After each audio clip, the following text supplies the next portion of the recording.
कृपया शांति रहिए, शांति बना रखें, नहीं तो हम अशांति कर देंगे। शांति बना रखें। समकालीन विश्व में अमेरिकी वर्चस्व, चैप्टर 3 पार्ट 1। आज तारीख देख लीजिए, पॉलिटिकल साइंस का सब्जेक्ट है। तो यहाँ अमेरिकी वर्चस्व समकालीन विश्व में मैंने आपको कहा था, और पॉलिटिकल साइंस सीक्वेंस में पढ़ने का है। लेकिन जैसे कि मैं अभी देख पा रहा हूँ कि दो चैप्टर सरकार के द्वारा गायब कर दिया गया है। सरकार का क्या, पढ़ना हमको है। सरकार तो उस चैप्टर से क्वेश्चन नहीं देंगे, इतने नहीं करेंगे, बाकी हमको समझना भी तो है। इसलिए हमको जो दो चैप्टर छोड़ दिए उनको भी पढ़ेंगे, क्योंकि जब पिछले साल था तब भी 2 चैप्टर पढ़े तो सिलेबस कंप्लीट हुआ था, इस बार भी होगा। इसीलिए टेंशन नहीं लेने का। अब देखना है कि मैं आपको लेसन 1 जो था उसका नाम था शीत युद्ध का दौर, लेसन 2 दो ध्रुवीयता का अंत, और लेसन 3 अभी जो पढ़ेंगे वो समकालीन विश्व में अमेरिकी वर्चस्व। तो शीत युद्ध का दौर यानी शीत युद्ध, जैसे हमने पहले कहा था कि सबसे पहला जो सीक्वेंस बताया था वो क्या बताया था, पहला सीक्वेंस सबसे पहले कि शीत युद्ध का दौर से भी पहले हुआ था सेकेंड वर्ल्ड वार, और सेकेंड वर्ल्ड वार से पहले हुआ था first world war. First world war क्या आपको याद है? बोला जी जी नहीं है, बस खाली मुड़ी हिला देना, मुड़ी ऐसे हिला दो ना समझ जाएंगे। फर्स्ट वर्ल्ड वॉर यानी प्रथम विश्व युद्ध, ये 1914 से 1918 क्या कसर गला रे, ये हो गया रे 14 से 18 देखो 14 से 18, उसका होता है इसका इससे भी बड़ा सेकेंड वर्ल्ड वार यानी द्वितीय विश्व युद्ध, जो 1939 से 1945।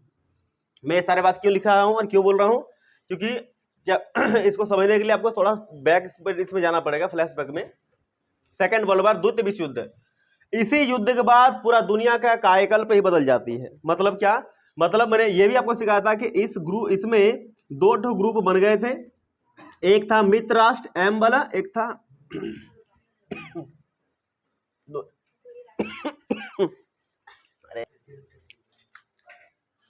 सॉरी फॉर डिस्टर्बेंस, सुनिएगा। एम से मित्र राष्ट्र, डी से धुरी। क्या हो रहा है रे आज वही कर रहा है, बहुत दिन बाद वीडियो में, इसीलिए नाराज हो गया वीडियो। एम और डी, मित्र राष्ट्र धुरी राष्ट्र, जानते इसमें 4 कंट्री था, इसमें 3 कंट्री था। 4 कंट्री धाए सब यू वाला, यूएसए, यूएसएसआर, यूके और France. 3 country, Jijai, Germany, Japan, Italy. सबको ये सब सारा चीजें याद है, किसी को कुछ भी याद नहीं, ऐसा हो नहीं सकता है। ठीक है, तो चलिए, तो बात हो रहा है कि जब द्वितीय विश्व युद्ध समाप्त हो गया 1945 में, तो 1945 में एक और युद्ध का जन्म हो गया, और उस युद्ध का नाम क्या पड़ गया? उस युद्ध का नाम पड़ गया शीत युद्ध। शीत युद्ध इसको बोलते हैं कोल्ड वॉर, यानी ठंडा ठंडा युद्ध हो रहा था। ठंडा ठंडा युद्ध का मतलब है कि इसमें किसी भी मैदान की जरूरत नहीं पड़ी, बस घर से ही लड़ने स्टार्ट कर दिए। वाक युद्ध हो रहा था, रणनीतियां बनाई जा रही थी, और लोग कागज कलमों पर युद्ध कर रहे थे। ये शीत युद्ध का वही मतलब। इस शीत युद्ध में क्यों हो रहा था? क्योंकि दुनिया को दिखाना चाहते थे कि हम एक महाशक्ति है, दुनिया में एक ही ताकतवर कंट्री है। लेकिन ये कौन दिखाएं? द्वितीय विश्व युद्ध बाद लगभग सब बड़े बड़े देश हार गए, सबों ने हाथ जोड़ लिया, सबका अर्थव्यवस्था चौपट हो गई। केवल रसिया यानी उसमें मिले हुए थे तो यूएसएसआर कहेंगे, और यूएसए, ये दोनों अपने कंपटीशन में, कि दुनिया को दिखाने के कंपटीशन में कि हम हैं महाशक्ति, के लिए आपस में लड़ाई कर रहे थे। और शीत युद्ध में यही लोग लड़ाई कर रहे थे। लेकिन शीत युद्ध में कभी कभी ऐसा लगता था दुनिया वालों को कि अब तब तीसरा विश्व युद्ध होकर रहेगा, लेकिन ऐसा हुआ नहीं। और फिर शीत युद्ध का भी एक समय आया, और वो भी क्या हो गया, समाप्त हो गए। यानी 1945 में स्टार्ट हुआ और 1991 में समाप्त हुआ। लमसम इसको बोलते हैं 90 साल तक चला, राउंड फिगर में 1945 से 1990, लेकिन सही उत्तर है 1991 में समाप्त शीत युद्ध का अंत हो गया। तो इस हिसाब से देखा जाए तो 2 महादेश, चूंकि यूएसए अपना शक्ति पहले ही दिखा दिया था द्वितीय विश्व युद्ध में, आपको पता होगा, तो 6 अगस्त और 9 अगस्त जापान पर हिरोशिमा और नागासाकी पर परमाणु बम का हथियार मतलब गिराकर यूएसए ने पहले ही अपना शक्ति दिखा दिया था कि हमसे भविष्य में कोई टकराना नहीं। वो इंडायरेक्टली यूएसएसआर को भी बोल दिया था और सभी देशों को बोल दिया था कि हमारे पास मतलब परमाणु बम है, हमसे कोई नहीं टकराना। तो ये सारी मुद्दाएं चल रही थी। शीत युद्ध का दौर भी पार हो गया। अब दुनिया एक नए युग में प्रवेश कर रहे थे, लेकिन उस युग में यूएसएसआर भी 1991 में क्या हो गया, टूट गया। आपको पता होना चाहिए कि यूएसएसआर खत्म हो गया 1991 में, जिसको बोलते हैं सोवियत संघ का विघटन होना। आपको पता होना चाहिए सोवियत संघ में कुल 15 देश था, सोवियत संघ में कुल 15 देश था और 15 देश का को भी बांटा गया था 4 हिस्सों में। पहला हिस्सा था रूसी गणराज्य जिसमें 3 कंट्रियां थी, रूस, बेलारूस और यूक्रेन। दूसरा था बाल्कन राज्य या बाल्कन गणराज्य जिसमें 4 था, रोमानिया, बुल्गारिया, जॉर्जिया और युगोस्लाविया। आपको पता नहीं लिखाई दे में। तीसरा था बाल्टिक देश, उसमें 3, लिथुआनिया, एस्टोनिया और लातविया। और नेक्स्ट जो था जितने भी तान थे, तान कंट्रियां जिसको बोलते हैं दक्षिण एशियाई, मतलब केंद्रीय संगठन, केंद्रीय देशों का संगठन, यानी तुर्किस्तान, तुर्कमेनिस्तान, किर्गिस्तान, कजाकिस्तान, उज्बेकिस्तान, ये जितने भी कंट्रियां थी तान वाला सब चल गया था उसमें। यानी टोटल मिलाकर 15 कंट्री मैंने आपको लिखा दिया था। ये रिवीजन तौर पे मैंने बता दिया, आपको याद होना चाहिए। फिर क्या होता है कि उसमें से एक सबसे बड़े देश जिसका नाम है रसिया, रूस का जन्म वहीं से होता है, रसिया वहीं से बनते हैं। और साथ में अपने साथ बेलारूस और यूक्रेन को भी लेकर चलते हैं क्योंकि वो भी 3 देश बहुत ताकतवर और बहुत बड़े कंट्रियां थी, बाकी सब छोटी छोटी कंट्रियां थी। इस प्रकार वहां पर शीत युद्ध भी समाप्त और यूएसएसआर भी समाप्त, सब सेपरेट सेपरेट बन गए। पहले जब तक मिले हुए थे सब गणराज्य कहलाए, जैसे ही अलग हो गए सब देश कहलाए। इस तरह इसका कहानी यहां तक समाप्त होते हैं। अब चलते हैं आगे में, और उस भाग का नाम है यहाँ पर वर्चस्व दिखाया गया है। देखिए वर्चस्व, अब वर्चस्व क्या होते हैं? वर्चस्व में समझते हैं क्या होता है? वर्चस्व में होता है पकड़, मजबूत करना, अपना अपना अपना ताकत को दिखाना, अपना एरिया को कंट्रोल करना, या फिर लोगों से चीजों को छीनकर अपने दिखाना कि ये हमारा है। तो वर्चस्व में एकाधिकार होना, समझे बात को? एकाधिकार कौन कर रहे हैं? अमेरिका कर रहे हैं। किसके लिए कर रहे हैं? दुनिया को दिखाने के लिए कर रहे हैं कि हम ही हैं महाशक्ति, हमारे सामने दूसरा कोनो नहीं है। तो आगे बात क्या होता है आप देखिए, इसमें 3 कहानियां दी गई जिससे आपको समझना चाहिए। 3 कहानियां आपके बुक में 3 कहानियां इसमें दी गई है। 3 कहानी में पहला कहानी में पढ़ के सुनाता हूं कि पहला कहानी क्या दिया इसमें है। सुनिए पहला कहानी क्या दिया। बात चैप्टर बहुत सुंदर है, इंपॉर्टेंट है, जिसमें 3 कहानी दिया गया है। आयशा, जाबू और आंद्रे का। आयशा, जाबू और आंद्रे, ये 3 ठो कहानियां अलग अलग देश की हैं और अलग अलग लोग हैं। तीनों कहानी का मीनिंग एक ही निकलता है। क्या निकलता है कि इस तीनों कहानी में दिखाया गया है क्या कि अमेरिका, ध्यान सुनना, तीनों कहानी आप लोग इसको मैं घर में आप लोग पढ़ लीजिएगा अपने से, ठीक है? तीनों कहानी का मीनिंग हम समझाते हैं, लंबा रहेगा चैप्टर नहीं तो। तीनों कहानी में दिखाया गया कि यूएसए की जगह ज्यादा लोकप्रिय शब्द अमेरिका का इस्तेमाल कर रहे हैं लोग। लेकिन यहाँ याद रखना एक बात और है कि अमेरिका शब्द से उत्तरी अमेरिका और दक्षिणी अमेरिका नामक 2 महाद्वीप का अर्थ ध्वनित होता है और संयुक्त राज्य अमेरिका मात्र के लिए अमेरिका शब्द यूज होता है। तो यहाँ पर यही चीज दिखाया गया तीनों कहानी में कि किस प्रकार लोगों ने, दुनिया जब आपस में लड़ रही थी तो उस लड़ाई में किस प्रकार तीनों किसी ने जॉब खोया, किसी ने अपनी उम्मीदों को तोड़ दिया और किसी का तो पैर ही कट गया, वो आगे नहीं बढ़ सका। क्योंकि हमले, देशों में जब हमले होते हैं, जब भले ही 2 देश में हमले हो, लेकिन उसका खामियाजा पूरा दुनिया को भोगना पड़ रहा है, ठीक है ना?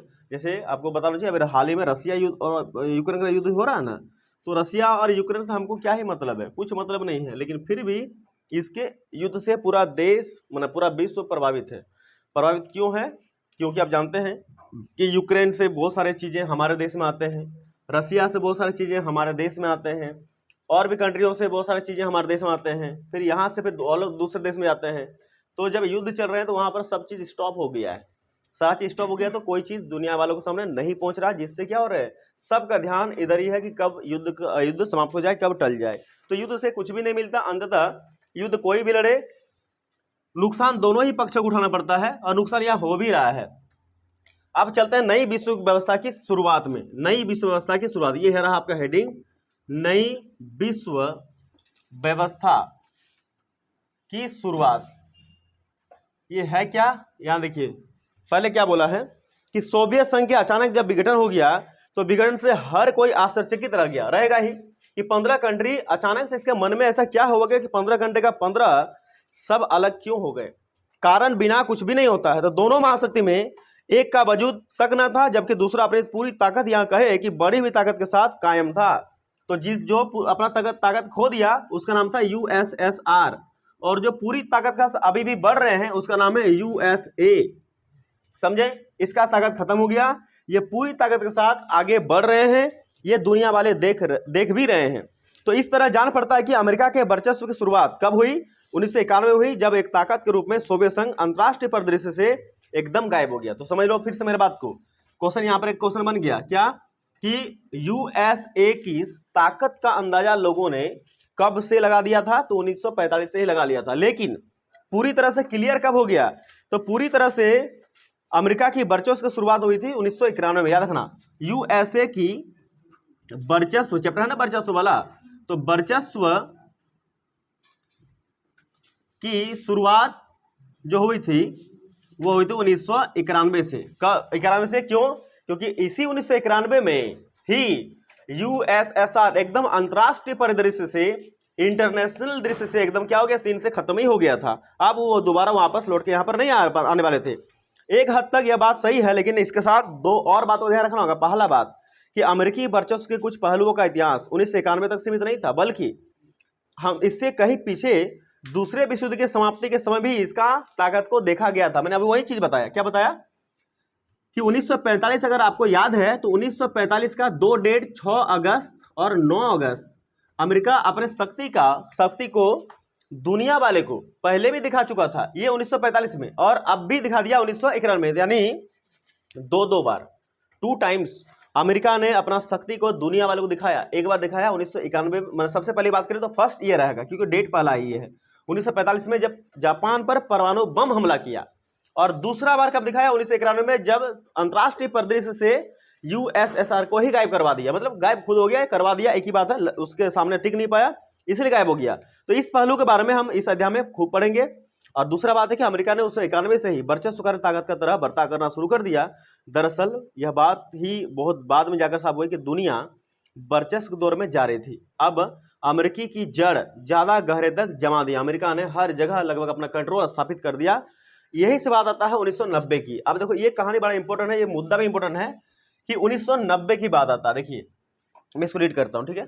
1990 सुनिएगा, 1990 घटना क्या है। 1990 में 2 देश है, इराक है, कुवैत है। ध्यान सुनना, 1990 यहां पर 2 कंट्रियां दी गई, एक कंट्री है इराक और दूसरी कंट्री है कुवैत। समझ रहे हो, इराक और कुवैत। घटना क्या होता है कि 1990 के अगस्त में, यहां पर ये भी याद रखना है कि 1990 का क्या चल रहा था, अगस्त चल रहा था, कि 1990 के अगस्त में इराक ने कुवैत पर हमला किया। कौन किस पर हमला किया? इराक ने हमला कर दिया कुवैत पर। याद रखना इसमें क्या हो गया था, इराक ने हमला किया कुवैत पर, उल्टा नहीं लिखिएगा, कुवैत पर हमला कर दिया। कौन हमला किया? इराक ने कुवैत पर हमला कर दिया। और इस हमले में बोलते हैं कि बड़ी तेजी से इराक ने कुवैत पर कब्जा भी जमा लिया। इस प्रकार क्या किया इराक ने, क्या किया इराक ने, एकदम तेजी से कुवैत पर कब्जा जमाते गया, कुवैत पर कब्जा जमा लिया इराक ने। अब क्यों युद्ध हो रहा है वो भी सुनिएगा यहां पर। तो इराक को समझाने बुझाने की तमाम राजनयिक कोशिशें जब नाकाम रही तो यूएनओ ने कुवैत को मुक्त कराने के लिए बल प्रयोग की अनुमति दे दी। अब सुनना, ध्यान सुनना, थोड़ा पीछे चलना। क्या बात है, तब यहां समझ में आया कि यहां पर अचानक से संयुक्त राष्ट्र संघ, देखिए संयुक्त राष्ट्र संघ, मैं पहले बताता हूं, संयुक्त राष्ट्र संघ जिसको इंग्लिश से बोलते हैं यूएनओ यानी यूनाइटेड नेशन ऑर्गेनाइजेशन, जिसका फुल फॉर्म है, और इसकी स्थापना होती है 24 अक्टूबर 1945 को। ठीक है, मैं इसका कहानी बताता हूं क्या है। बात यह है कि ये अचानक से क्यों आ गया। यहां पर क्या लिखा है कि इराक ने जब कुवैत पर हमला किया तो बहुत तेजी से कुवैत पर कब्जा करते गया, एकदम अंदर तक घुसते गया। उसी समय इस दोनों के युद्ध को सबको नोटिस कर रहा था। तब दुनिया में युद्धों को संभालने वाले एक व्यक्ति था, व्यक्ति ने बोलेगा संगठन था, संस्था थी, जिसका नाम था यूएनओ। देखो यूएनओ कब बना पता ना, after the second world war, द्वितीय विश्व युद्ध बाद यूएनओ बना। और यूएनओ का क्यों बना? यूएनओ का काम था कि भविष्य में तीसरा युद्ध ना हो। अगर कोई 2 देश आपस में लड़ रहे हैं, 3 देश आपस में लड़ रहे हैं, तो पहली बात उसको लड़ने देना ही नहीं है, पहले हमको जाकर उसको क्लियर करना, शांत कराना है। और अगर फिर भी बोल दिया कि किसी को अगर युद्ध में मतलब किसी को किसी देश के साथ परेशानी है तो सबसे पहले हमसे बात करे, यूएनओ से बात करे। लेकिन यहां पर ऐसा हुआ नहीं, जाकर भिड़ गया। और यूएनओ से भी पहले एक और संस्था थी, यानी बोला जाता है यूएनओ के पिता, किसका नाम था? League of nation, league of nation था, लीग ऑफ नेशन। ये बना था 1920 में, फर्स्ट वर्ल्ड वॉर के बाद। प्रथम विश्व युद्ध समाप्त 1918 को और 1920 को बना लीग ऑफ नेशन। इसका भी काम सेम था कि भविष्य में होने वाले युद्ध को रोकना, लेकिन ये असफल हो गया, फेल मार गया। तब जाकर सेकंड वर्ल्ड वॉर जब हुआ, जब सेकंड वर्ल्ड वॉर हो गया तो अपने आप ही फेल मार गया कि हम नहीं कर पाए। तब जाकर द्वितीय विश्व युद्ध के बाद यूएनओ की स्थापना हुई 24 अक्टूबर 1945 को, और तब से लेकर आज तक इस डेट में भी यूएनओ सफल तरीके से काम कर रहे हैं। कहा जाता है ये अमेरिका का ही संस्था है, अमेरिका के ज्यादा लोग यहाँ पर इसमें शामिल है। इसका भी कहानी आगे पढ़ोगे। तो यूएनओ इसी तरह यहां से आया। तो यूएनओ ने कहा, क्या कहा कि दोनों देशों को समझाने बुझाने का बहुत कोशिश किया कि आपस में ना लड़िए। खास करके इराक ने लड़ा था, स्टार्ट किया था ना लड़ाई, तो इराक को बुला के स्पेशली कहा गया कि लड़ाई स्टार्ट ना करो, लड़ाई से कुछ मिलता नहीं है, बेकार खामों का दुनिया परेशान हो जाएगी। लेकिन यूएनओ इराक नहीं माना। तब यूएनओ को भी एक कड़ा मजबूत स्टेप उठाना पड़ा, और क्या कह दिया सुन लीजिए। यूएनओ ने कहा कि कुवैत को मुक्त कराना है बस, और कुवैत को मुक्त कराने के लिए अगर इराक के ऊपर बल प्रयोग भी करना पड़े, बल प्रयोग मतलब गोलीबारी चलाना पड़े या फिर कुछ और भी मापदंड अपनाना पड़े तो अपना दो, लेकिन कुवैत को क्या कर लो, कुवैत को इराक से बचाओ। क्योंकि साफ साफ यहां दिखाई पड़ रही है, यूएनओ का कहना स्टेटमेंट है कि कुवैत हमला वाला देश नहीं है, मतलब ये उतना ज्यादा एग्रेसिव नहीं है, इराक किसी बदले के लिए वहां पर युद्ध कर रहे हैं। लेकिन देखिएगा इसमें भी कुछ काया पलट होती है और यहाँ पे कुछ चीजें सामने आती है। तो यूएनओ ने क्या कहा, यूएनओ ने कहा कि कुवैत को मुक्त कराने के लिए, लिखते चलेगा मेरे साथ ही, कुवैत को मिटा देंगे फिर, कुवैत को मुक्त कराने के लिए इराक पर हो सके तो बल प्रयोग कीजिए, यानी इसकी अनुमति उसने दे दी। ठीक है ना, दे दी। तो शीत युद्ध के दौरान ज्यादातर मामलों में चुप्पी साध लेने वाले यूएनओ के लिहाज से यह एक क्या था, तो यह एक नाटकीय फैसला था। अमेरिकी राष्ट्रपति जॉर्ज बुश ने उसे कहा गया नई विश्व व्यवस्था की संज्ञा।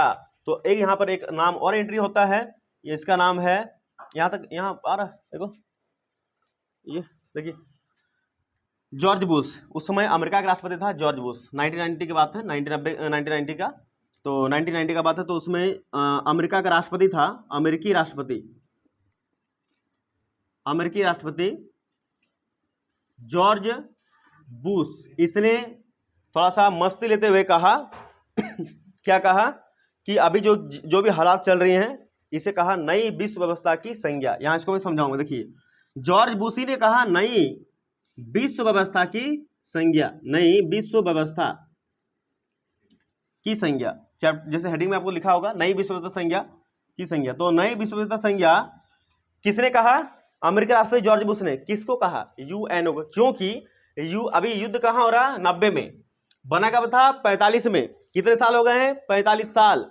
45 साल से कुछ भी नहीं बोलने वाले यूएनओ आज अचानक से क्यों बोल दिए कि इराक को, कुवैत को अगर मुक्त कराने में जरूरत पड़े तो इराक पर बल प्रयोग कीजिए। तो इसी को कहा कि अब दुनिया बदल रही है। अमेरिकी राष्ट्रपति जॉर्ज बुश ने कहा कि ये तो कुछ नई चीजें देखने को मिल रही हैं, इसलिए कह दिया कि ये क्या है, एक नई विश्व व्यवस्था की संज्ञा है ये। तो नई विश्व संज्ञा यूएनओ को कहा गया है, जॉर्ज बुश के द्वारा, अमेरिकी राष्ट्रपति थे। और कब कहा गया है, जब दोनों का युद्ध हो रहा था। किसका से युद्ध, इराक और कुवैत का युद्ध। बात कब की है, अगस्त 1990 की बात है। कौन किस पर आक्रमण किया, इराक ने कुवैत पर आक्रमण किया। ठीक है, यहां तक पता चल गया, किसको यहां तक कोई समस्या नहीं है, आराम से बोल सकते हो। चलते हैं आगे में। आगे देखिए, अब युद्ध में होता क्या है, कौन कौन आते हैं, कौन कौन नहीं। मैं डिलीट कर दो इसको, लिख ले सबको, हाँ तो प्ले कर दो। इराक वर्सेस कौन है, कुवैत। अब दोनों में खतरनाक वाला लड़ाई हो रहा है। सुनो, युद्ध हो रहा है खतरनाक वाला, किसके बीच में, इराक और कुवैत के बीच में। देखिए, अब अगर देखना है युद्ध को तो एकदम दिल थाम कर रहिए भाइयों बहनों। अब युद्ध देखिए कि इराक किस प्रकार कुवैत को कूट रहा है, कुवैत किस प्रकार मार खा रहा है, कुवैत फिर एक बार इराक को दे रहा है, इराक फिर मार खा रहा है। कौन किसके साथ में, देखने के लिए बने रहिए। आइए देखते हैं। ये रहा दोनों से, इराक कुवैत। मैंने बता दिया कौन पहले काटा, इराक ने पहले काटा, छेड़ा किसको, कुवैत को। तो कुवैत जवाब देगा ना, लेकिन कुवैत थोड़ा छोटा देश था जी, और इसके साथ में कोनो था नहीं ना, तो थोड़ा सा डरता था कि पहले हमारा पीछू ताक लिया कि कौन है कि नहीं है, लेकिन है, जिसका कोई नहीं उसका भगवान मालिक है। तो आओ यहाँ भगवान कैसे है देखिए। अब जब यूएनओ ने बड़ी प्रेम से कहा इराक को कि भाई इराक, बात ऐसा है बेटा कि कुवैत को ना मारो, मर जाएगा तो जिम्मेदार हम होंगे, क्योंकि हमको सबों ने बनाया है, ये हमको सोचते हुए कि हम भविष्य में युद्ध को रोकेंगे और हमारा क्या हो जाएगा, अगर तुमने उसको मार के मोड़ा दिया तो हमारा फिर जनाजा निकल जाएगा। इससे बढ़िया है कि उसको बचने भी दो, कूट भी लो, लेकिन उसको बचने देना, पूरी तरह से नहीं मारना, और अगर नहीं सुनोगे तो भाई तुम पर कड़ा एक्शन लेंगे हम। तो अब देखो कड़ा एक्शन क्या लेता है। इराक बोला नहीं चाहिए हमको तुम्हारा नाटक बहुत फैल गया है, अब तुमको नहीं चाहिए। 45 साल से बोले कुछ नहीं, आज तुम बोल रहे हो रे हैं। 45 साल 1945 में बना था यूएनओ, तब से लेकर आज तक कितने छोटे मोटे युद्ध हो चुके हैं, नहीं हुए? मैं गिनाता हूं, देखिए 1945 में बना कौन, यूएनओ बना 1945 में 24 अक्टूबर को। तब से लेकर 90 के बीच में कितने साल हो गए, 45 साल। उसके बीच में और कोई युद्ध नहीं हुआ, किसी के बीच में तुमने कुछ नहीं कहा। देखिए ऐसे देखा जाए तो पाकिस्तान और इंडिया के बीच में ही, इसके बीच में जो है 4 युद्ध हो गया। 1947 पहला युद्ध, 1965 दूसरा युद्ध, 1971 तीसरा युद्ध, 1999 चौथा युद्ध। खैर 1999 तक पहुंचे नहीं थे, पहले देख लो। तो 3 युद्ध यही देख लिए, 1947 इंडिया पाकिस्तान, 1965 और 1971। 99 का इल्जाम नहीं देंगे क्योंकि 90 पहले है, 99 बाद में है, ठीक है ना। ये 3 युद्ध तो पहले हो। इस टाइम दोबारा मुंह नहीं खुला, किसको बोल रहा है, कौन बोल रहा है, इराक बोल रहा है यूएनओ को। उस टाइम दोबारा मुंह नहीं खोला था, दोबारा खुला जब 3 युद्ध हुआ, तब नहीं बोल पाया भारत पाकिस्तान किसी को कि तुम इस युद्ध नहीं करना, तब तो बड़ी शांति से खड़े रहे देखने रहे। अब दूसरी बात, जब फिर से इंडिया और चाइना का जब युद्ध हुआ 1962 में, तब तुम्हारा क्या क्यों घुसलता, तब नहीं देख पाया है, ये क्या था ये 1962 में, तब भी नहीं बोल पाया। अब हमको तुम सिखाने चले हो कि युद्ध ना करो, है नहीं मारो। हमको कोई मारेगा तो हम गांधी का पालना थोड़ी करेंगे कि एक गाल आगे बढ़ा देंगे, हम भी चाप चाप 2 बार दे देंगे तब आगे बढ़ेंगे। हे लो देखो, इतना सारा डॉक्यूमेंट लाके तैयार कर दिया और भी बहुत सारा ब्यौरा प्रस्तुत कर दिया कि सब में कहीं नहीं बोले तुम तब। इसीलिए कहा जॉर्ज बुश ने, तो ठीक है तो बोल रहा है इराक, ठीक है तो बोल रहा है, जब इस सब युद्ध तो कुछ बोला नहीं, अभी काहे को बोल रहा है, इसीलिए बोला कि आप दुनिया नई से शुरू हो रही है, नई विश्व व्यवस्था की शुरू हो रही है, नई विश्व व्यवस्था की संज्ञा उसने दे डाली। क्या मेरे बात समझ में आ रहा? गुस्सा इसलिए इराक हुआ कि नहीं तुम्हारे बात मानेंगे, जब नहीं बात मानेंगे तो यूएनओ के इज्जत में बात गड़ गया, कहा कि इतने लोग हमारे साथ हैं, कोई सुनेगा तो क्या बोलेगा। तब इराक को धूल चढ़ाने के लिए यूएनओ ने क्या किया, सुन लो। यूएनओ ने कहा कि 34 देशों की मिलीजुली, कितना देश, 34 देश, पहले सुन लो, 34 देश ने मिलकर अपना सेना भेजा, किसके विरुद्ध में, इराक के विरुद्ध में। सुन लो, 34 देशों की मिलीजुली और 6,60,000 जी, 6,60,000 सैनिकों की भारी भरकम फौज ने इराक के विरुद्ध मोर्चा खोल दिया। 34 देश का कितना सैनिक, 6,60,000। ये डिजिट यहां याद रखना, यहां देश का संख्या याद रखना। 6,60,000 सैनिक 34 देशों के एकदम एक साथ मिल गया और इराक के विरुद्ध में, किसके विरुद्ध में, इराक के विरुद्ध में हमला बोल दिया, मोर्चा खोल दिया कि इराक को अब छोड़ेंगे नहीं। समझ रहे बात को, समझ रहे ना। और इस प्रकार उसे परास्त कर दिया। आप बताओ, अकेला देश इधर इराक और 34 देश उधर दुश्मन कंट्री वाला, तो कौन जीतेगा? ये तो स्वाभाविक है कि इराक तो हारेगा ही हारेगा। इराक क्या हो गया, इराक एकदम पस्त हो गया, चारों खाने चित हो गया, इराक हार गया। और कहते हैं, इसे ही कहते हैं, क्या पता है, इसे ही दुनिया की नजर में प्रथम खाड़ी युद्ध कहते हैं। क्या बोलते हैं, प्रथम खाड़ी युद्ध। ये बात को याद रखना। अब क्वेश्चन यहां से क्या बनेंगे कि प्रथम खाड़ी युद्ध किसके बीच में हुआ, इराक और कुवैत के बीच में। इस युद्ध में हुआ क्या था, कौन हरा कौन जीता? इराक तो लग रहा था जीतेगा, लेकिन बाद में हार गया। क्यों हरा? क्योंकि अगर कुवैत अकेले लड़ता तो शायद कुवैत इराक को हरा नहीं पाता। लेकिन 34 देश जब मिल गए, 34 देश किसके कहने पर मिले, यूएनओ के कहने मिले। यूएनओ बोलने वाला कौन होता है? यूएनओ दुनिया के लोगों, दुनिया के देशों के द्वारा बनाया गया एक संस्था है, उसके बात को मानने वाला एक संस्था है। तो बात माने तो 34 देश के कितना सैनिक आए, 6,60,000 सैनिक आए और इराक के घर में, हर एक घर में हमला कर दिया, इराक को घरे मार दिया, फील्ड मारने की जरूरत भी नहीं पड़ी, इराक खत्म। इसी को विश्व इतिहास में क्या बोला जाता है, प्रथम खाड़ी युद्ध कहा जाता है। बात को याद रख लीजिएगा, क्या बोलते हैं, प्रथम खाड़ी युद्ध। और इंग्लिश से क्या बोलते हैं, ऑपरेशन डेजर्ट स्टॉर्म। याद रखना, क्या बोलते हैं इसको, इंग्लिश से operation desert, operation desert storm. याद रखना, ऑपरेशन डेजर्ट स्टॉर्म इंग्लिश से बोलते हैं और हिंदी से बोलते हैं प्रथम खाड़ी युद्ध, भूलिएगा नहीं, ठीक है। लोगों ने, आम लोगों ने क्या बोला, आम लोगों ने ये वाला नाम दिया, और यूएनओ ने क्या नाम दिया, ये वाला नाम दिया। सामने बैठ के छाक छाक कर रहे हो। चलिए चले आगे। आप इसका थोड़ा सा और विवरण सुन लीजिए, मैं इसको रीड करूंगा। नो क्या सुनते हैं कि अब 4,60,000 जो सैनिक था वो 34 देश में, और क्या परसेंटेज के हिसाब से देखा जाए तो क्या था, तो यहां क्या कहा सुनिए। उस ऑपरेशन में, मतलब उस लड़ाई में, उस सब का लीडरशिप कर रहा था अमेरिका। सुन लो, अमेरिका, अमेरिका का एक जनरल था, जनरल, अमेरिका का एक जनरल था जिसका नाम था, इस नाम को याद रखना, नॉर्मन स्वार्जको। नॉर्मन स्वार्जको। ये जो जब भी जनरल, यहां देखिए, किसी नाम का आगे जनरल लग जाएगा ना, जानो सैनिक वाला आदमी है। किसी भी नाम का आगे जनरल लग जाएगा, जानना सैनिक वाला आदमी है। ये नॉर्मन स्वार्जको कोई मुखिया, राष्ट्रपति, प्रधानमंत्री नहीं है, ये अमेरिका का सेनाओं का जो ना लीडर है, बड़ा सा हेड है। जनरल इसलिए लगता है, क्योंकि ये इसलिए मैं बता रहा हूं, क्योंकि जब 5 चैप्टर पढ़ेंगे समकालीन दक्षिण एशिया, उसमें जनरल मिलेंगे आपको, इसलिए मैं अभी कह दिया, जब भी जनरल देख लेना, जानना हूं कोई राष्ट्रपति, नेता, मंत्री नहीं है, वो सैनिकों का आदमी है, ठीक है ना। तो नॉर्मन स्वार्जको कौन है, तो अमेरिकी जनरल। तो अमेरिकी जनरल नॉर्मन स्वार्जको ने सैन्य अभियान के प्रमुख थे, लीडर था, और 34 देशों की मिलीजुली सेना में कहते हैं कि 34 देश, देखिए 34 देश लिखा है ना, इसको कैसे बांटेंगे हम लोग, 33 + 1 हो गया 34, 33 कंट्री + 1, तो एक जो कंट्री है ये एक कंट्री कौन है पता है, यही अमेरिका है, एक यही अमेरिका है, और बाकी 33 जो है मिलीजुली वाले देश हैं। तो कहते हैं अमेरिका ने इस अभियान में 75% सैनिक खुद दिया था, याद रख लेना।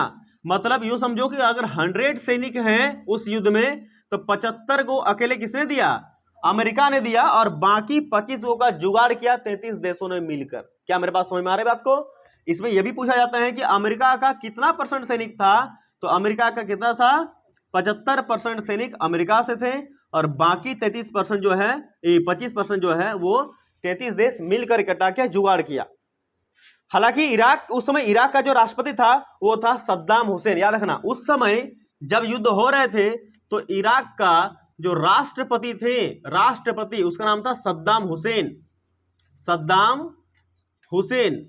इस सद्दाम हुसैन का एक डायलॉग था, क्या डायलॉग था पता है, इसने ये बोल रहे थे बंदा कि 100 चूहों की सवारी करने से बढ़िया है, अच्छा है कि मैं एक शेर की सवारी करूं। क्या नहीं समझे बात को, समझना बात को, मैंने समझ रहे हो कि 100 चूहे की सवारी करने से कहीं गुना ज्यादा है कि मैं एक शेर की सवारी कर लूं।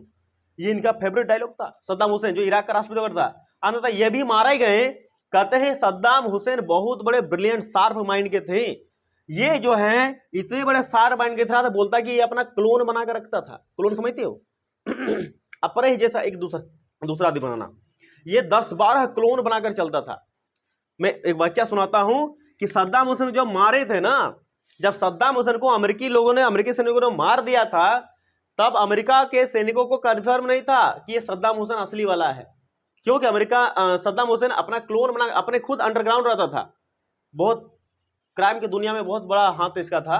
ये नीचे रहता था जमीन के अंदर, अंडरग्राउंड, और बाकी ऊपर में अपना क्लोन बना रहता था। क्लोन मतलब समझते, क्लोन मतलब अपना ही जैसा कोई प्रतिरूप बनाना। वो सारा चलेगा, आएगा, जाएगा, सब करेगा वो, ठीक है।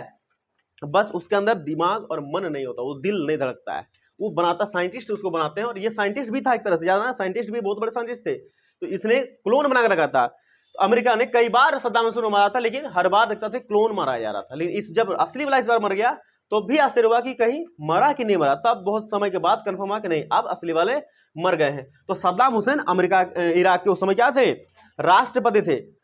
तो इसका क्या मैंने डायलॉग बोला, इसका डायलॉग बोल दिया कि 100 चूहे की सवारी करने से बढ़िया है एक शेर की सवारी करूं। और एक डायलॉग था कि 100 जंगों की एक जंग। क्या लिखा था इसका, कि 100 जंगों की एक जंग।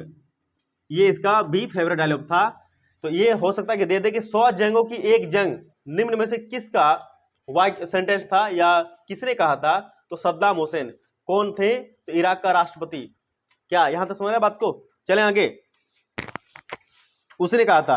और इस प्रकार इराकी सेना क्या हो गया, हारा के जीता, हार गया और उसे कुवैत से हटने पर मजबूर होना पड़ा। तो कुवैत और इराक का लड़ाई को क्या कहते हैं, नॉर्मल आदमी क्या बोलते हैं, बाकी आम आदमी क्या बोलते हैं, प्रथम खाड़ी युद्ध। और यूएनओ क्या नाम दिया उसको, ऑपरेशन डेजर्ट स्टॉर्म। इस बात को याद रख लीजिएगा, ठीक है। चलते हैं आगे में, किसी को लिखना है इसमें, नहीं लिखना है, बढ़ते हैं आगे। प्रथम खाड़ी युद्ध से यह बात जाहिर हो गई कि बाकी देश सैन्य क्षमता के मामले में अमेरिका से बहुत पीछे। यहां अमेरिका एक बार फिर से ताकत दिखाया। देखिए बातों को समझने की कोशिश कीजिएगा, अमेरिका ने यहां पर फिर से ताकत दिखाई। क्या पता है, पहला ताकत दिखाया था 1945 में, मैंने बताया बम गिराकर। दूसरा ताकत दुनिया को दिखाया 1991 में यूएसएसआर को दुनिया के नक्शे से हटाकर। और तीसरा ताकत अभी दिखाया कि देखो हम अकेले 75% सैनिक दे रहे हैं। कोई दे पाएगा, हम अकेले दे रहे हैं, मतलब हमारे पास सुन लो सैनिक कितना है, सैनिक के साथ साथ परमाणु बम कितने हैं, इनडायरेक्टली सबको समझा रहे हैं। ये तीसरी बार दुनिया को चेताया कि हमसे पावरफुल होने की कोशिश न करना, हम बहुत ज्यादा पावरफुल हैं। तो ये बात आपको याद रखना है कि प्रथम खाड़ी युद्ध से ये बात क्लियर हो गया कि अमेरिका के पास और कोई नहीं है। बड़े विज्ञापन अंदाज में अमेरिका ने इस युद्ध को तथाकथित स्मार्ट बमों का प्रयोग कहा। देखिए स्मार्ट बम, अमेरिका ने क्या कहा इसको, इसमें स्मार्ट बम का प्रयोग हुआ है, स्मार्ट बम का प्रयोग हुआ है। अमेरिका ने कहा स्मार्ट बम का मतलब क्या होता है, घरे में और जाके फोड़ दिए वहां पर, समझे। और इसको लोग एक नाम दिया कि जो देख रहे थे उसने कहा कंप्यूटर का युद्ध है, कंप्यूटर वॉर कहा, कंप्यूटर, ये सब पूछे जाते हैं। कंप्यूटर, कंप्यूटर क्या लिखा है, कंप्यूटर युद्ध का है, युद्ध मतलब इसमें सब मशीनों से लड़ी गई युद्ध है। लोग घर बैठे उसका नजारा देख पा रहे हैं, लाइव देख पा रहे हैं। तो कंप्यूटर युद्ध भी संज्ञा का है। तो इस युद्ध की टेलीविजन पर व्यापक कवरेज हुई और एक वीडियो गेम वॉर में तब्दील हो गया। और बाद में बोलते हैं कि इस युद्ध का एक वीडियो गेम भी निकला, वीडियो गेम जैसे खेलते हो तुम लोग वीडियो गेम, वैसे निकला। और दिखाया उसमें किस तरह इराकी सेना धराशायी हो गया, हार गया। तो यह बात अविश्वसनीय जान पड़ती है, लेकिन अमेरिका ने इस युद्ध में मुनाफा बहुत कमाया। कई बार बताया कि अमेरिका जहां भी युद्ध होगा घुसे पड़ेंगे बिना निमंत्रण के। क्यों, उसको क्या बेचना है, अपना हथियार बेचना है ना, सामान बेचना है। और उस हथियार में अमेरिका यहां पर भी बेचा और इसमें बहुत कमाया। कहते हैं कि अमेरिका ने जितनी रकम इस जंग पर खर्च की, उससे कहीं ज्यादा रकम उसने जर्मनी, जापान और इटली और सऊदी अरब जैसे देशों से मिली थी। क्या मेरी बात समझो। कहते हैं कि अमेरिका ने जितना युद्ध इस इराक वाले युद्ध में पैसा लगाया था ना, उससे कहीं गुना ज्यादा पैसा बना लिया था इराक, जर्मनी, जापान, इटली और सऊदी अरब से। बहुत ज्यादा पैसा उससे मिल गया था। यह था फर्स्ट वर्ल्ड वॉर, मतलब ये था प्रथम खाड़ी युद्ध। मैंने समाप्त कर दिया। इसमें किसी को कोई सवाल है तो पूछ लीजिएगा। मैं एक बार फिर से शॉर्ट में इसको रिकेप कराता हूँ, शॉर्ट में रिकेप कराता हूँ, सुन लीजिएगा शॉर्ट में रिकेप, ताकि आपका दिमाग में और इन हो जाए। मैं इसको शॉर्ट रिकेप कराता हूँ। देखिए पहली बात क्या हुई थी कि सबसे पहले बात होता है दुनिया के सामने क्या, इराक और कुवैत। इराक और कुवैत दो देश हैं, इनके बीच में क्या होता है, किसी तरह से वे मनमुटाव होते हैं और इराक ने कुवैत पर हमला कर दिया। पहला पॉइंट, इराक ने कुवैत पर हमला करते हैं। यह लड़ाई थोड़ा थोड़ा चलती है, चलते चलते एक बार इसका शिकायत पहुंचता है यूएनओ के पास। यूएनओ जो कि बहुत बड़ा संस्था है जो अमेरिका में है, इसमें 193 कंट्री है और 24 अक्टूबर 1945 की स्थापना हुई थी। जब यूएनओ को पता चलता तो यूएनओ ने समझाने बुझाने का बहुत प्रयास किया इराक कि इराक ऐसा ना करो, ऐसा करने से बहुत दिक्कत हो जाएगा। तब इराक ने उसको जो कहा था, मैंने कहा था ना, इराक ने कहा था कि तुम अभी क्यों बोल रहे हो, उसके पहले इतना दिन युद्ध हुआ, दूसरे देश के पास तो बोले नहीं, आज क्यों बोल रहे हो। तो इस हिसाब से इराक ने कहा तुम्हारा बात हम नहीं मानते हैं। जब इस बात से इनकार करते हैं तुम्हारी बात नहीं मानेंगे तो यूएनओ गुस्सा गए और यूएनओ ने कहा क्या, यूएनओ ने कहा कि अगर बल प्रयोग करना पड़े इराक को हराने में तो बल प्रयोग कर दो। बल प्रयोग मतलब परमाणु बम गिराना है, मारना पीटना, सैनिक लगाना, जो करना कर दो, इराक को यहां से भगाओ। तो इराक को भगाने का हरसक प्रयास करा गया और इस प्रकार एक दिन होता है युद्ध की ऐलान। और युद्ध के ऐलान में कुवैत की ओर से लड़ने वाला कोई नहीं था, तो यूएनओ ने इसका सहायता किया। और कितने देश, 34 देश मिलकर कितना सैनिक इकट्ठा किया, 6,60,000 सैनिक इकट्ठा किया। उनमें से कहते हैं कि अमेरिका ने यहाँ पर फिर से एक बार अपना ताकत दिखा दिया। क्या कि अकेले 75% सेना अमेरिका ने खुद दिया और बाकी 33 देश मिलजुल कर 25% इकट्ठा किया और युद्ध करा दिया। उस समय इराक का राष्ट्रपति जो था वो सद्दाम हुसैन बने हुए थे और सद्दाम हुसैन के बारे में हमें थोड़ा देर पहले बता रखा था। उसका एक डायलॉग बड़ी फेवरेट था, 100 जंगों की एक जंग और 100 चूहे की सवारी करने से बढ़िया कि यहीं में एक शेर की सवारी कर लूं। ये सब डायलॉग कुछ उसका हुआ करता था। बहुत मतलब वो क्या बोलते, डेडिकेटेड नेता थे और बहुत गद्दावर नेता था, लेकिन साथ में बहुत बड़े वैज्ञानिक भी थे, तो क्लोन बनाया करते थे। तो इराक के राष्ट्रपति को भी इस युद्ध में मुंह की खाने पड़ी। इराक के राष्ट्रपति क्या हो गए, हार गए। इस प्रकार इराक युद्ध में धराशायी हो गई। कुवैत अमेरिका के और यूएनओ की मदद से जीत गया और इसमें ही नाम पड़ता है इस युद्ध का प्रथम खाड़ी युद्ध। वो कहा, आम नागरिकों ने इसको क्या कहा, प्रथम खाड़ी युद्ध, और यूएनओ ने इसका नाम क्या दिया, ऑपरेशन डेजर्ट स्टॉर्म। तो यही इसका पूरा का पूरा मुद्दा था, कहानी था। मैंने आपको शॉर्ट में समझा दिया, आपको याद हो जाना चाहिए। इसमें जो भी सवाल रहेंगे अब आपका दायित्व है कि उसको पूरा फुलफिल कर लें। तो चलिए बढ़ते हैं दूसरा टॉपिक पर, जिसका नाम है किल्टन का दौर। अच्छा, दौर में किल्टन कौन है, किल्टन का पूरा नाम है बिल किल्टन, याद रखना, अमेरिकी प्रधानमंत्री है। देखिए किल्टन का दौर माना होता है समय, जैसे शीत युद्ध का दौर समय, यहां भी किल्टन का एक दौर आता है। अब देखिए प्रथम खाड़ी युद्ध तो समाप्त हो गया, तो यहां पर बोलते हैं कि प्रथम खाड़ी युद्ध जीतने के बाद, प्रथम खाड़ी युद्ध कौन जीता तो कुवैत ने, लेकिन इनडायरेक्टली जीता है कुवैत ने, डायरेक्टली कौन जीता है, अमेरिका ने, क्योंकि सैनिक किसका था, अमेरिका का था। तो जब प्रथम खाड़ी युद्ध जीत जाता है, इराक हार जाता है, तो जॉर्ज बुश, मैंने बताया जॉर्ज बुश कौन था, आप यही तब से पढ़ रहे हो, कुवैत का राष्ट्रपति था, अमेरिका का राष्ट्रपति था। इसने कहा था नई विश्व व्यवस्था के संज्ञा जी, है जी। तो ये अमेरिका के राष्ट्रपति थे। कौन है, अमेरिका के राष्ट्रपति थे, ये डेमोक्रेटिक पार्टी के थे। सुनिए 1992 में डेमोक्रेटिक पार्टी के उम्मीदवार विलियम जेफरसन उर्फ बिल किल्टन से राष्ट्रपति पद का चुनाव हार गए।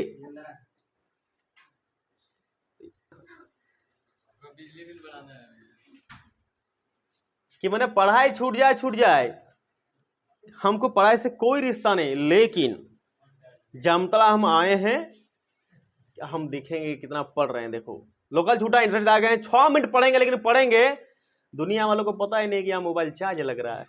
क्या है कि अब 1 घंटा उधर बैठेंगे ना, खूब बतियाएंगे। बोले दरवाजे पर खड़ो, दरवाजे पर, तो सुना नहीं, वो गर्मियों में सड़ रहे हो, सड़ो, पक जाएगा, आम भी नहीं पका जाता, तुम पक जाओगे अभी। चलो कोई बात नहीं, अरे मोबाइल कोई लेके नहीं जाएगा बाबू, रहे दो, छोड़।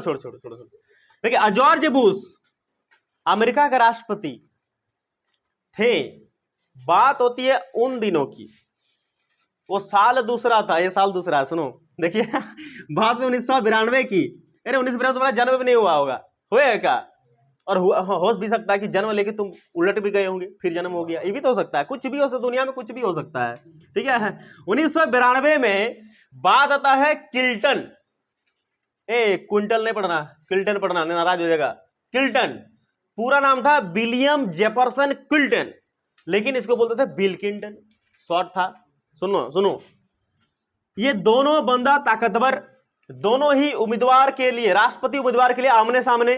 कहते हैं कि 1992 का मौसम नहीं था जी, ईयर था। उस समय डेमोक्रेटिक पार्टी का उम्मीदवार था, डेमोक्रेटिक पार्टी, देखिए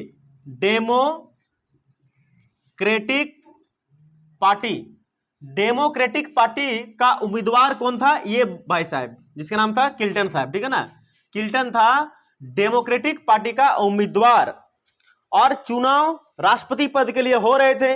लेकिन किस्मत खराब, इस चुनाव में किल्टन साहब के हाथों में कौन हार जाते हैं, जॉर्ज बुश।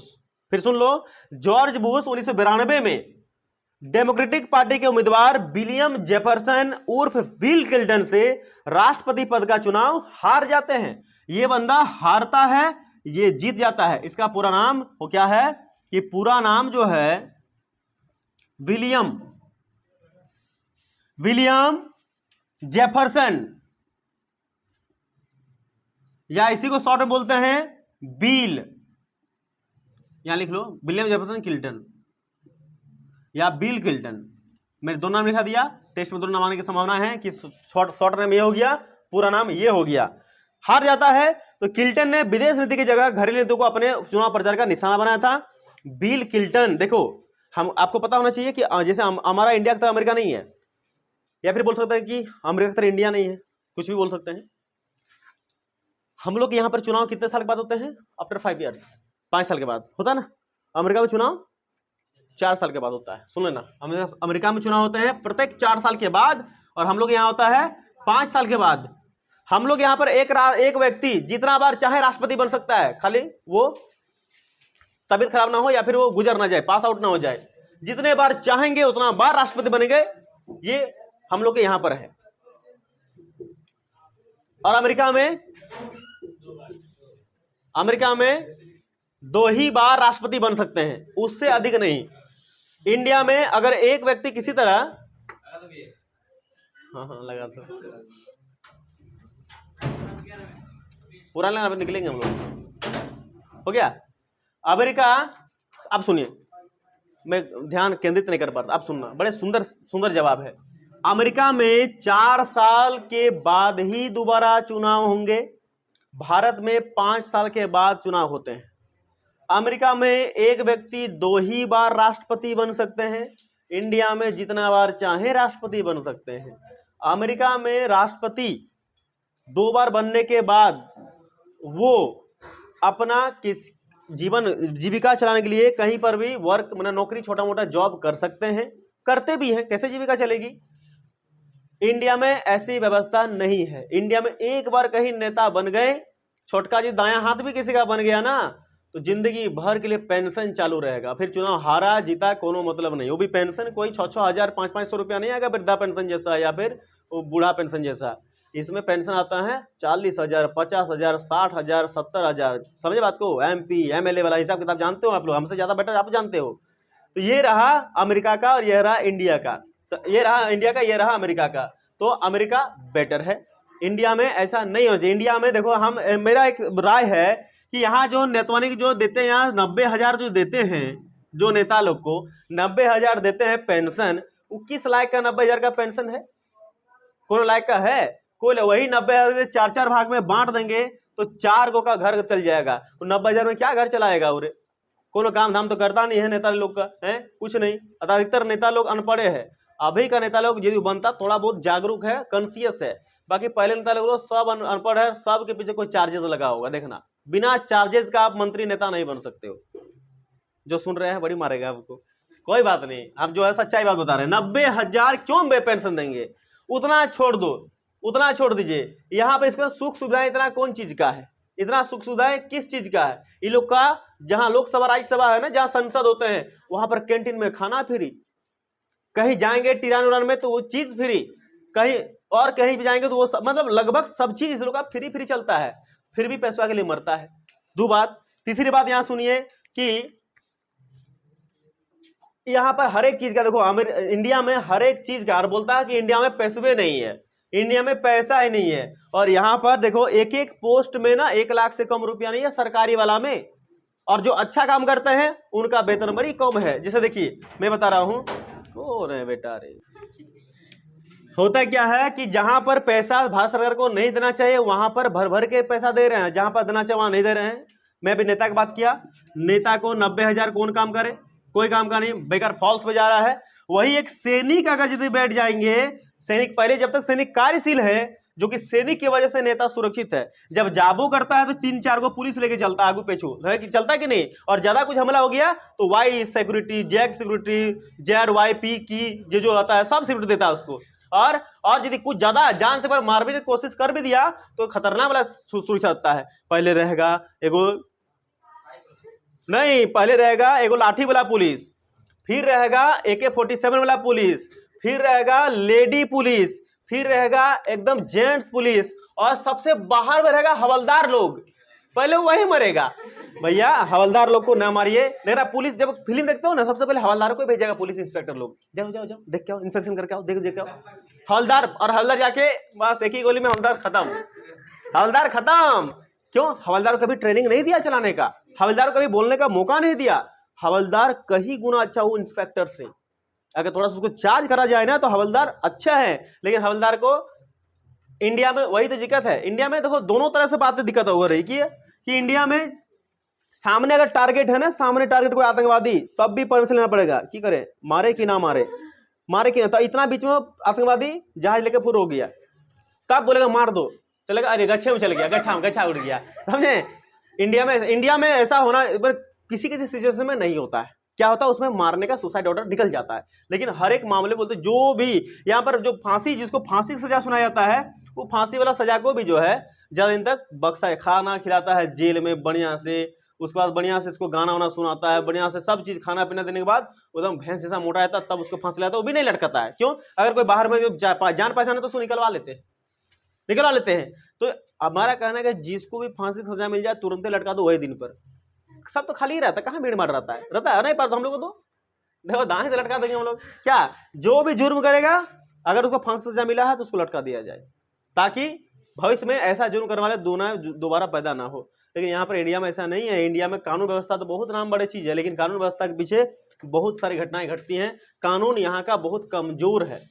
कानून सिर्फ गरीबों के लिए है, अमीर के लिए कानून नहीं है। अभी तुम एगो क्या बोलते हैं उसको, सिग्नल तोड़ दो, गरीब आदमी देखना उस पर एसपी, डीएसपी, मंत्री, नेता सब आके तुमको आंख दिखाएंगे। और एगो बड़का आदमी पकड़ दे, तुरंत बढ़ा दिया खाता, भर दिया अमाउंट, बस चेक कटा के चला गया, कुछ शब्द नहीं बोला। हमारे देश का कानून ऐसा है। हमारे देश का कानून बोलता है इक्वलिटी बिफोर द लॉ, कानून के सामने सब समान है। कहाँ समान रहता है कानून के सामने? अगर सब समान रहता है तो आदमी डरता है क्या, या आदमी कुछ सोचता है क्या? कानून हमारे देश में समान नहीं है। किताब में लिखी गई बातें हैं, आप उसको याद कर लो नंबर उठाने के लिए। बाकी कानून सबको पता है कि कितना समान है कितना असमान है। कानून समान है, आप भी जानते हो कानून बिल्कुल समान नहीं है। बड़े लोग के लिए अलग सा कानून, उधर के लिए अलग सा कानून, सबके लिए अलग अलग कानून बनता है। ठीक है, तो इस बात को आप लोग याद रखना। कल चलते हैं नेक्स्ट टॉपिक में। हम लोग नेक्स्ट टॉपिक है किल्टन के दौर में। वीडियो अगर पसंद आ जाए तो वीडियो को लाइक करें और पीसी क्लास चैनल को सब्सक्राइब कर लें, बेल आइकन ऑल पे सेलेक्ट कर लें, और ये बिल्कुल फ्री है। और एक प्यारा सा कमेंट कर दें आप अपना, या आप अपना कोई क्वेश्चन भी पूछ सकते हैं, या फिर किसी में समझने की कोई दिक्कत है तो वो क्वेश्चन भैया से कर सकते हैं। भैया आपको अगले वीडियो में बताएंगे। धन्यवाद।